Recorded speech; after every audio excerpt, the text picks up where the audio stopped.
From 2018 to 2021, there's been a 19.2 increase in suicide. 1 in 20 people may be having seriously considered suicide. So if you know 20 people, chances are at least one of them may have seriously considered suicide at some point in time. If I can impact one person that knows 10 people, when you do a training for 30 people, you potentially have impacted 300 people. I believe that this training that DPD is receiving, it can really ensure that they can not just be first responders who are here to enforce the law, but that they can be first responders who present themselves with compassion. Law enforcement, a lot of times, we go into so many problems wanting to solve them immediately. And it is a challenge for officers to do that. Having officers trained on being able to recognize what the warning signs are and then also be comfortable in navigating that conversation is critical to being able to peacefully and safely resolve them. Language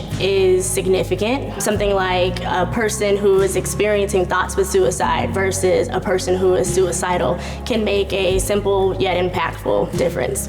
A lot of times we just say we're going to get someone some help, but I really like using that term, connecting them to safety or getting a safety plan in place. It shows more caring. That's one of the big takeaways from it for me, is the language we use and how we get there. They are a human first. They're experiencing a crisis or experiencing thoughts of suicide, but they are not a suicidal person. The crisis is not who they are. They're human first. With this training, we can impact our own communities, even the small circles we occupy.